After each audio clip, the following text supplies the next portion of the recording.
मसीह में आप सबको मेरा शालोम यहोवा आप सबके साथ हो। तो आज का जो हमारा विषय है, जैसे कि आप सब जानते हैं, क्रूस के सामर्थ के द्वारा अंधकार के ऊपर जयवंत होना।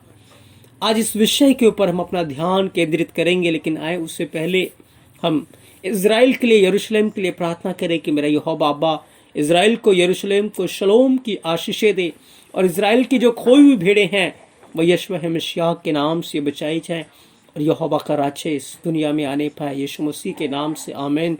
प्रिय अजीजों, आप ज़रूर इस प्रार्थना को अपनी प्रार्थनाओं में, दुआओं में याद रखें। आप इज़राइल के लिए प्रार्थना करें ताकि सच में यहोवा से आप आशीषों को, बरकतों को अपने जीवन में हासिल करें। प्रिय अजीजों, तो आज का जो हमारा विषय है, क्रूस की सामर्थ के द्वारा अंधकार के ऊपर जयवंत।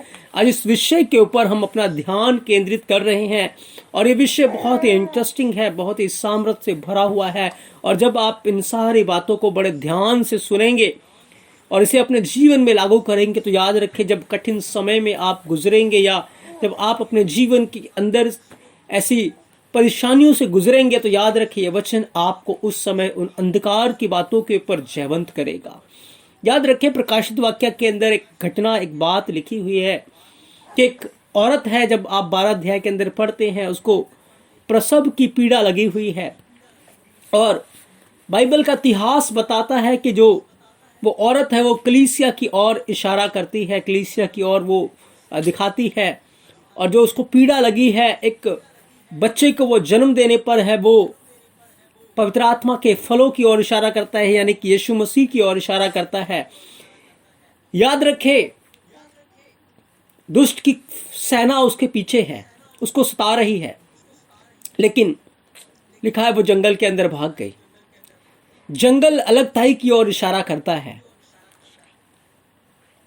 जब कलीसिया को सताया जाएगा, कलीसिया के ऊपर सताव आएगा और उस समय कलीसिया अपने बिल्कुल अंतिम पीरियड में, अंतिम समय में, अंतिम घड़ी में होगी, याद रखें, यहोवा की ओर से उसके लिए एक बड़ा इंतजाम होगा और वो इंतजाम जंगल है। प्रिय अजीजों, जब इजरायली कौम को सताया जा रहा था,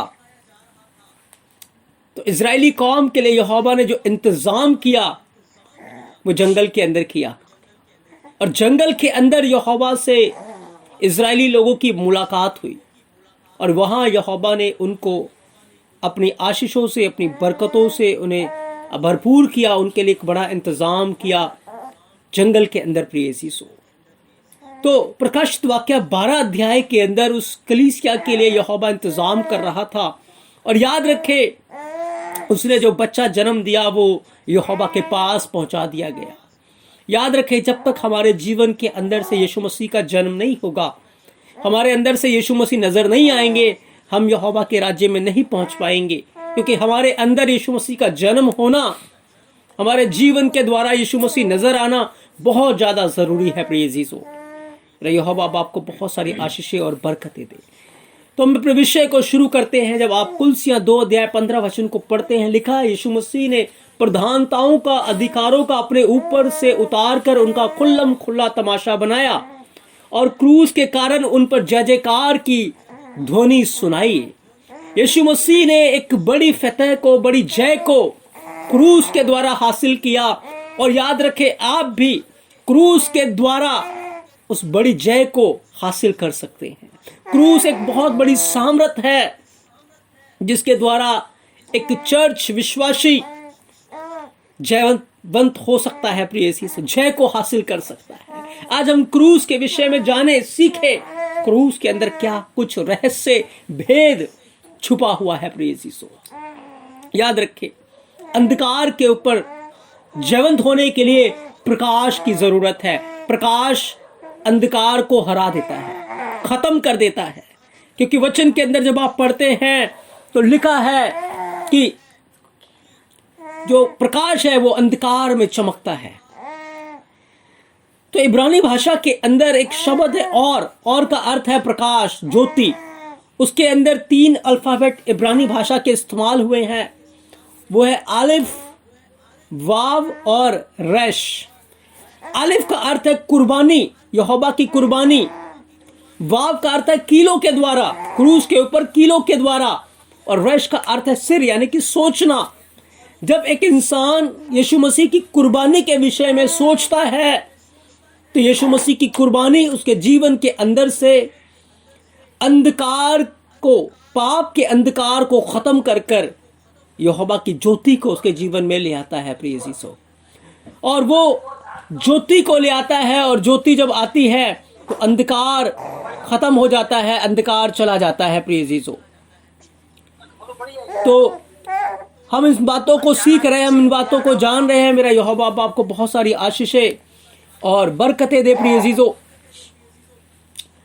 तो यीशु मसीह ने क्रूस के द्वारा एक बड़ी फतह को, एक बड़ी जय को हासिल किया, और हम भी क्रूस के द्वारा एक बड़ी फतह को, बड़ी जय को हासिल करेंगे। और उसके लिए हमें क्या करना है? हमें अपना ध्यान क्रूस के ऊपर लगाना है। याद रखें, मैं मूसा के विषय में आपको बता रहा हूं, मूसा के विषय में आपको उसकी घटना, उसके इतिहास के विषय में मैं आपको थोड़ा सा बताऊंगा। मूसा की जब मुलाकात यहोवा के साथ होती है सनई के जंगल के अंदर, वहां पर वो देखता है कि एक झाड़ी के अंदर आग लगी हुई है। झाड़ी के अंदर आग तो लगी है पर झाड़ी भस्म नहीं हो रही, और वो उस वाक्य को देखने के लिए पास आता है। पर उससे पहले जो होता है मैं आपको बताना चाहता हूं, मूसा के पास जो लाठी है वो आम लाठी नहीं है, वो क्रूस की ओर इशारा करती है। और ये लाठी उसको कहां से मिली, इसका एक बड़ा इतिहास है, एक बड़ा भेद है। क्योंकि जो लाठी मूसा के पास थी वो लाठी आदम बागे अदन से लेकर आया था, और उस लाठी के ऊपर यहोवा का नाम सुनहरे अक्षरों में खोद कर लिखा हुआ था। और ये लाठी आदम के पास थी, आदम से हनोक के पास आई, हनोक से नूह के पास आई, नूह से अब्राहम के पास, इज़हाक के पास, याकूब के पास, और फिर यूसुफ के पास आई। और यूसुफ के पास से ये लाठी मूसा के ससुर के पास आ गई प्रिय जीसो। और मूसा के ससुर ने इस लाठी को ले जाकर अपने गार्डन के अंदर रखा, और बहुत सारे दुश्मन चाहते थे कि उस लाठी को ले ले, लेकिन कोई भी उस लाठी को नहीं ले पाता था, क्योंकि यहोवा की सामर्थ उस लाठी के साथ थी। मूसा अपने ससुर के घर में था, और मूसा की शादी होने से पहले उसके ससुर ने उसको एक बंधक बना के रखा था। इतिहास की घटनाएं मैं आपको बता रहा हूं, जो इतिहास के अंदर वाकया हुआ है। और काफी समय तक वो अपने ससुर के घर में बंधक होकर रहा।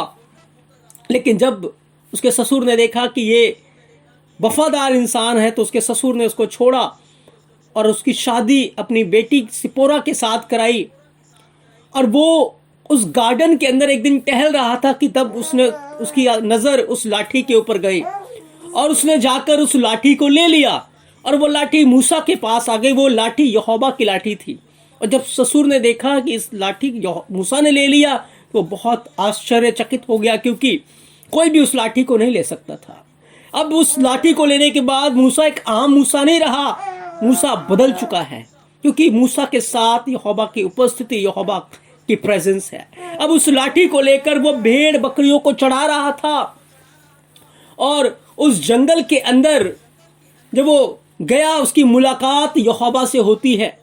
और यहोवा उससे जब मुलाकात करता है, उसको जब एक बड़ी जंग को लड़ने के लिए उसको भेजता है, तो यहोवा उसको ये हुक्म देता है कि इस लाठी को, इस क्रूस को तू अपने साथ लेकर जाना, क्योंकि इसी लाठी के द्वारा, इसी क्रूस के द्वारा मैं तुझे दुश्मन के ऊपर, फैरो की सेना के ऊपर फतेह दूंगा, जयवंत करूंगा। याद रखें, क्रूस एक वाचा है प्रिय जीसो, और ये वो छाप है जिसके द्वारा अंत के दिनों में विश्वासी लोग, कलीसिया लोग बचाए जाएंगे। जब आप यहेजकेल 9:4 को पढ़ते हैं, वहां पर स्वर्गदूत ने आकर जो ईमानदार लोग थे उनके माथों के ऊपर एक चिन्ह लगाया। और जब इब्रानी भाषा में हम पढ़ते हैं, वो चिन्ह जो है वो क्रूस है, वो क्रूस है। इब्रानी अल्फाबेट का 22वां लेटर ताब इब्रानी भाषा में लिखा है। उनके माथों के ऊपर आकर क्रूस बनाया, क्योंकि जो विश्वासी लोग हैं, जो मसीह लोग हैं, वो क्रूस के द्वारा शैतान के ऊपर, उसकी सेना के ऊपर फतेह हासिल करेंगे, जय हासिल करेंगे प्रिय सीसो। तो मूसा जब मिस्र में जा रहा है, वो मिस्र की तरफ बढ़ रहा है, यहोवा उसको मिस्र भेज रहा है अपने पवित्र नाम का ज्ञान देकर, प्रकाश देकर, और वो उस ज्ञान को लेकर, उस प्रकाश को लेकर जब मिस्र के अंदर गया, उसके हाथ में यहोवा की लाठी थी, वो क्रूस था, और क्रूस के द्वारा उसने फैरो के ऊपर, उन सारी परीक्षाओं के ऊपर जय हासिल की। और याद रखें, जब मूसा वहां से निकला तो क्या हुआ? आगे लाल समुंदर है, पीछे फैरो की सेना है, और बीच में इजरायली लोग हैं। जिस मूसा ने इतने बड़े बड़े काम किए, अब सारी की सारी इजरायली जो कौम है वो मूसा के खिलाफ हो चुकी है, क्योंकि वो कह रहे, मूसा क्या तू हमें यहां जंगल में मरने के लिए ले आया? आगे लाल समुंदर है, पीछे फैरो की सेना है, मूसा अलग है, उसके साथ कोई नहीं खड़ा। पर याद रखें, उसके साथ यहोवा खड़ा है।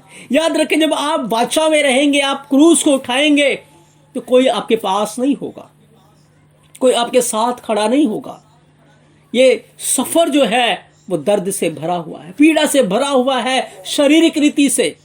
लेकिन यदि आप आत्मिक रीति से देखेंगे तो यहोवा की सामर्थ, यहोवा की उपस्थिति आपके साथ है, तो फिर आपको लोगों की जरूरत नहीं है, आपको भीड़ की जरूरत नहीं है कि कोई आपके साथ खड़ा हो या ना हो। प्रिय जीसु, आपको फर्क नहीं पड़ता, आपके साथ यहोवा खड़ा है, आपके साथ यशवा है मसीह खड़ा है। मूसा लोगों से बात नहीं कर रहा, पर मूसा यहोवा से बात कर रहा है, यहोवा की दुहाई दे रहा है, यहोवा से प्रार्थना कर रहा है कि मैं क्या करूं। यहोवा ने बताया, उस लाठी को उठा और समुंदर के ऊपर बढ़ा, क्रूस के द्वारा आगे बढ़, क्रूस को उठा और समुंदर के ऊपर बढ़ा। याद रखें, समुंदर में से रास्ता निकलेगा। और क्या हुआ? मूसा ने उस क्रूस को लेकर, उस लाठी को लेकर जैसे ही समुंदर के ऊपर बढ़ाया, लिखा है यहोवा ने एक बड़ा काम उनके लिए किया। और वो बड़ा काम क्या हुआ? लाल समुंदर दो भाग हो गया।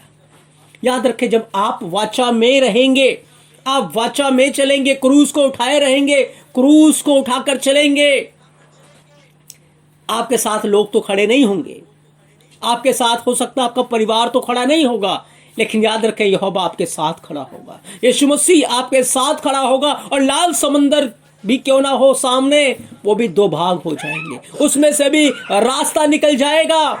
और याद रखें, जो वाचा में होंगे, जो क्रूस को उठाए हुए चलेंगे, जो क्रूस की सामर्थ में चलेंगे, उनको कोई लाल समंदर नहीं डुबा पाएगी। प्रिय यीशु, वो उनमें से होकर आगे बढ़ जाएंगे। और यही बड़ा कार्य मूसा के जीवन के द्वारा यहोवा अपने लोगों के लिए कर रहा है।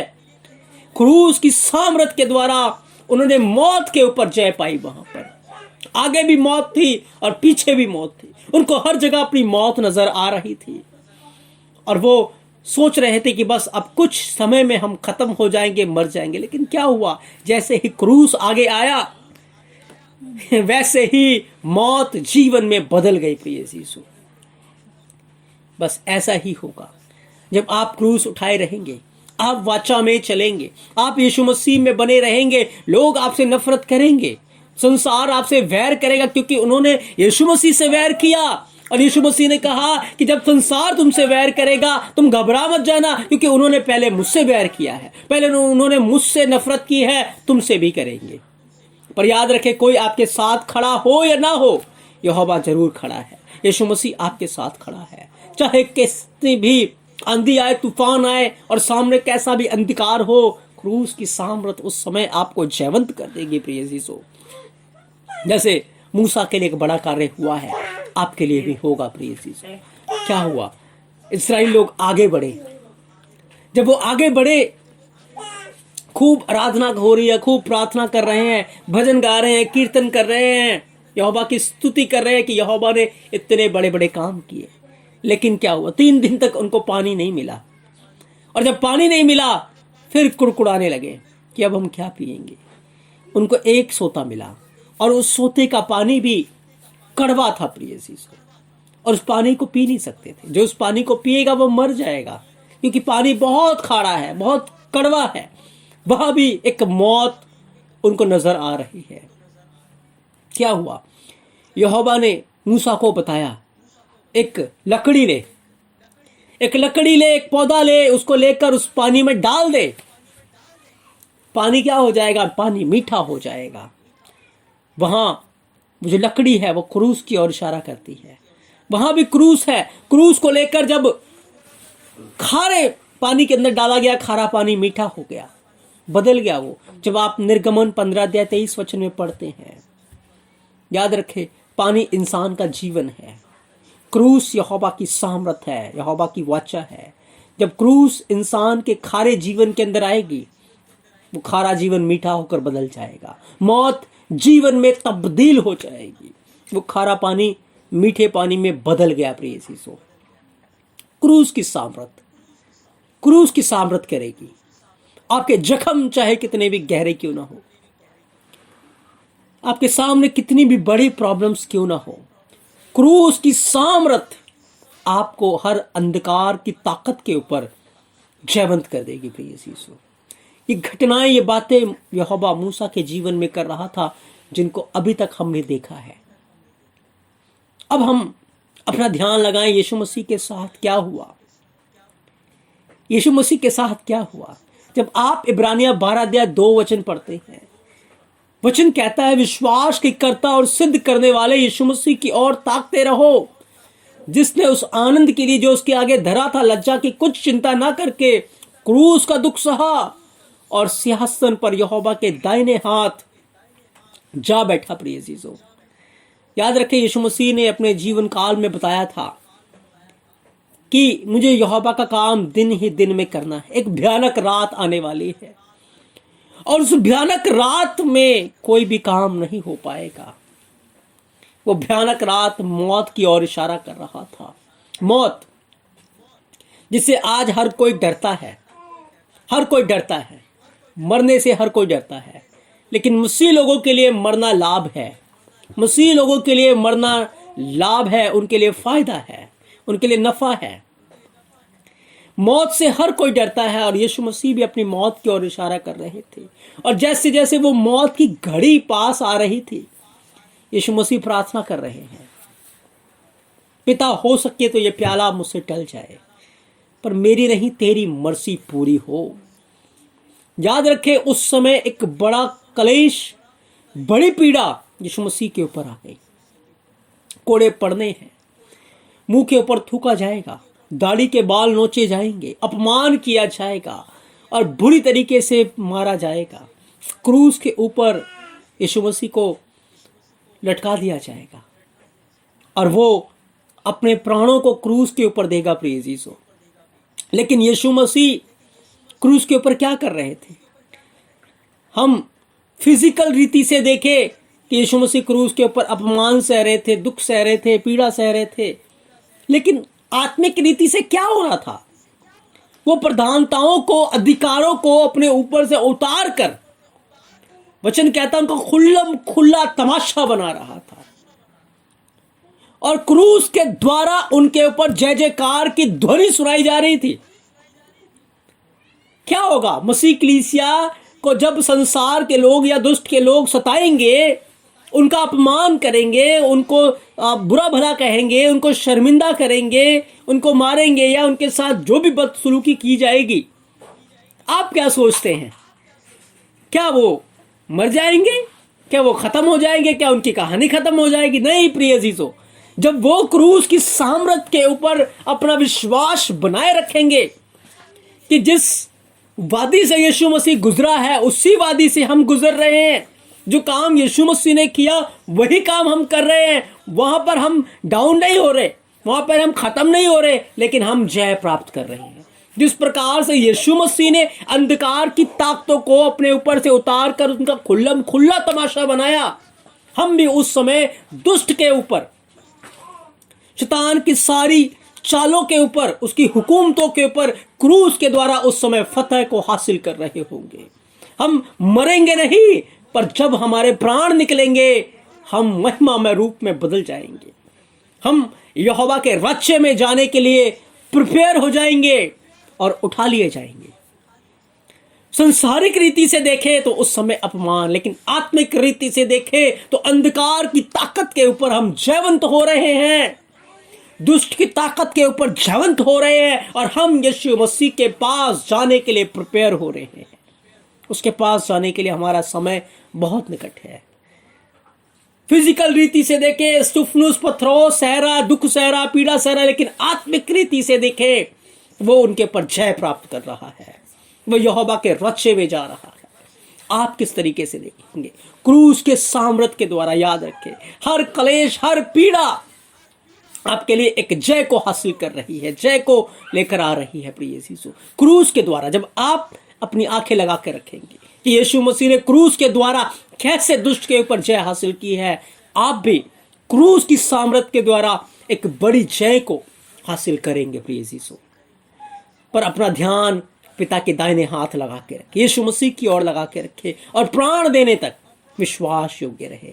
तभी आप दुष्ट के ऊपर जयवंत होंगे, क्योंकि दुष्ट अपने लोगों के ऊपर छाप लगाएगा और हम उस छाप का इनकार करेंगे और हो सकता है उसके कारण से कत्ल किए जाए, मारे जाएं। लेकिन याद रखिए, जब प्राण देने तक विश्वास योग्य रहेंगे, क्रूस की सामर्थ की ओर ताकते रहेंगे कि हमारा अदोनी यीशु मसीह इस पीड़ा से, इस मौत की वादी से गुजरा है और ये मौत की वादी उसका कुछ नहीं बिगाड़ पाई, अंधकार की ताकतें उसका कुछ नहीं बिगाड़ पाई, ये हमारा भी कुछ नहीं बिगाड़ पाएंगे। और जैसे यीशु मसीह जयवंत हो गया, हम भी उसके ऊपर जयवंत हो जाएंगे। तो याद रखें, मसीह की कलीसिया जयवंत होकर निकलेगी और जो जय पाएगा, यीशु मसीह ने कहा, उसको मैं अपने साथ अपने सिंहासन पर बैठाऊंगा, जैसे मैं भी जय पाकर अपने पिता के साथ उसके सिंहासन पर बैठ गया। इसलिए जब आप इब्रानिया 12:3 को पढ़ते हैं, लिखा है, इसलिए उस पर ध्यान करो जिसने अपने विरोध में पापियों का इतना वाद-विवाद सह लिया कि तुम निराश होकर हियाब मत छोड़ देना। कि जब आपका अपमान हो, जब आपको सताया जाए, जब आपके विरोध में बातें हो, अपमान सहकर हियाब मत छोड़ देना वहां पर कि नहीं कोई बात नहीं, वहां पर इनकार मत कर देना, वहां पर पीछे मत हट जाना। पर क्रूस के ऊपर ध्यान लगाना, यीशु मसीह ने कितनी निंदा सही है, कितने अपमान सहे हैं, कितने लोग यीशु मसीह के साथ, सब ने उसको छोड़ दिया था, वो अकेला हो चुका था। लेकिन उसने कहा, मैं अकेला नहीं हूं, मेरा पिता मेरे साथ है, आप अकेले नहीं होंगे, यीशु मसीह आपके साथ होगा, क्योंकि उसने वादा किया है, मैं युगों के अंत तक सर्वदा तुम्हारे साथ हूं। वो हमें कभी भी एक सेकंड के लिए भी अकेला नहीं छोड़ेगा। बस आप क्रूस की सामर्थ के ऊपर भरोसा रखें, आपके ऊपर क्रूस की छाप लगी है, उसके ऊपर भरोसा रखें, प्राण देने तक विश्वास योग्य रहे। तभी यीशु मसीह ने कहा, जो कोई मेरे पीछे आना चाहता अपने आप से इनकार करे और प्रतिदिन अपना क्रूस उठाए और मेरे पीछे हो ले। क्योंकि जो कोई अपने प्राण को बचाना चाहेगा वो उसको खो देगा, लेकिन जो कोई मेरे लिए अपने प्राण को खोएगा वो उसको पा लेगा, उसको बचा लेगा। क्योंकि सच में यहोवा किसी के प्राण नहीं लेता, वो तो प्राणों को बचाता है। जब हम यीशु मसीह के लिए अपने प्राण देंगे तो हम अनंत जीवन के लिए उसको बचा लेंगे। प्रिय यीशु, तो आज का जो हमारा विषय है, जिसके विषय में हम सीख रहे हैं, वो है क्रूस की सामर्थ के द्वारा अंधकार के ऊपर जयवंत। हमने देखा किस प्रकार से यहोवा ने मूसा के द्वारा क्रूस को दिखाया, क्रूस के द्वारा एक बड़े बड़े कार्य को किया और मूसा क्रूस के द्वारा बड़े बड़े मौत की बातों के ऊपर जयवंत हो गया। यीशु मसीह मौत के ऊपर जयवंत हो गया और अब हमारी बारी है, हमारी बारी है। यीशु मसीह हम में नजर आना चाहिए, यीशु मसीह हम में दिखना चाहिए, क्रूस हम में नजर आना चाहिए। हमें क्रूस को उठाना है और यीशु के पीछे चलना है, चाहे जितने भी दुख आए, अपमान सहना पड़े। याद रखें, फिजिकल रीति से देखने पर है, और वो अपमान कौन करेगा? दुष्ट के लोग, वही हंसेंगे। पर स्वर्ग के अंदर लोग हमारे लिए तालियां बजा रहे होंगे, स्वर्गदूत हमारा वेलकम करने के लिए तैयार होंगे। यीशु मसीह हमारा वेलकम करने के लिए, स्वागत करने के लिए, जैसे वो स्टिफनुस के लिए तैयार था, हमारे लिए भी तैयार होगा। हम दुष्ट के ऊपर फतेह को हासिल कर रहे होंगे, उस समय जय को हासिल कर रहे होंगे प्रिय अजीजों, और हम क्रूस के द्वारा उसके ऊपर जय जयकार की ध्वनियां सुनाएंगे। प्रिय अजीजों, मैं विश्वास करता हूं आज के वचन के द्वारा आपने बहुत सारी आशीषों को, बरकतों को हासिल किया है। मेरे यहोवा आपको बहुत सारी आशीषें और बरकतें दे। आज के विषय के द्वारा हमने सीखा है, हमें वाचा में चलना है, हमें यीशु मसीह के क्रूस को उठाए रखना है। हमें याद रखना, यीशु मसीह ने कितना दुख सहा है, कितनी पीड़ा सही है, कितना अपमान सहा है, कितना उसने सुताव को सहा है, और जो यीशु मसीह ने सहा है उसका कुछ अंश हो सकता है हमारे ऊपर आए, लेकिन हमें क्रूस के द्वारा उनके ऊपर जयवंत होना है और अंधकार की ताकतों को हरा देना है। जो जय पाएगा उसे यीशु मसीह अपने साथ अपने सिंहासन के ऊपर बैठने का अधिकार देंगे। यहोवा बाप को बहुत सारी आशीषें और बरकतें दे। आप सबको शब्द